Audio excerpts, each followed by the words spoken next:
You went then to WWF at the time, right? Immediately. Okay, so but While I was filing for bankruptcy. yeah, so while all this process is going on, and a couple of boys probably missing paychecks, but just how did you deconstruct everything and return just to normal life and get rid of all the headaches that were throughout everything that you had built up? Well, it's kind of like I jumped from the frying pan into the fire because I immediately went from ECW onto the writing staff at WWE.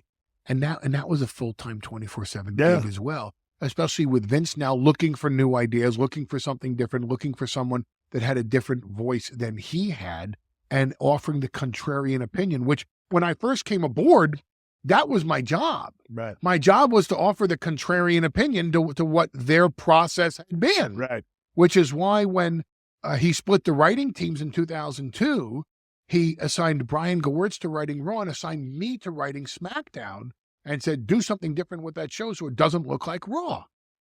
So I never really had a break. I never had a chance to decompress. I never had a chance to go through withdrawal from my own company because I went from my own company straight into being a bombastic member of this writing team, while also immediately I never intended to be on the air either.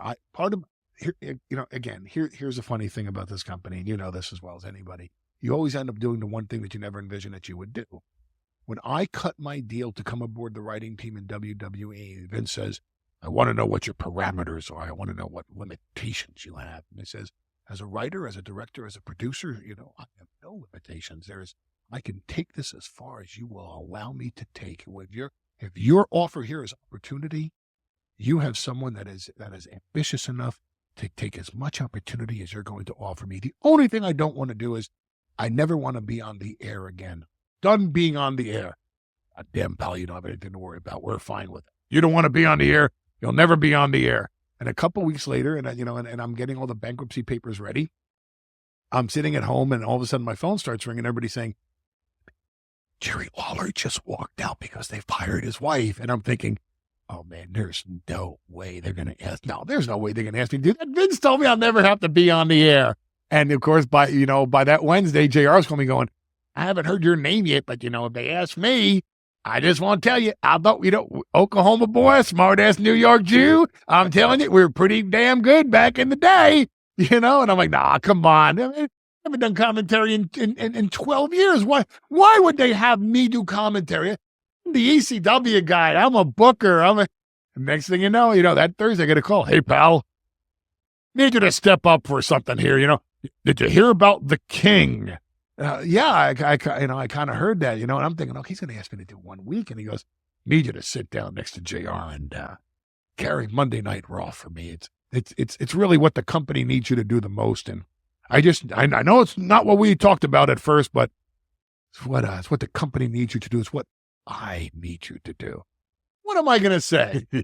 My company is folding. I'm coming aboard on this brand new job for a guy I've known since I was 14 years old and who I've never worked for in the past. And the only dealings I've done with him since I broke into the business has been on an owner-to-owner basis where, I don't mean that we're peers in terms of the scope of our company. Right. He was an owner of a company. I was an owner of a company. Right. So he did what was best for WWE and I did what was best for ECW. And in that way, we were peers. And now I'm his employee. And what am I going to say? No. You told me I don't have to go on the air. And it's not like I was bad at the job.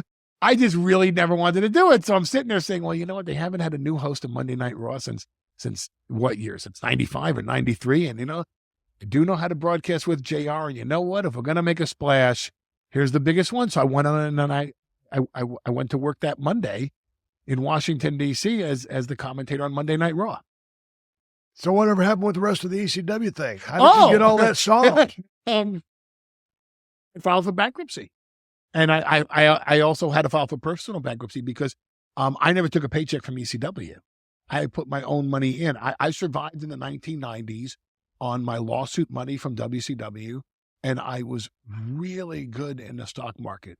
I had a lot of big years in the stock market. And that's how I survived. I never took a paycheck from my own company. Again, I drank the Kool-Aid. It didn't become a business enterprise. It became a cause.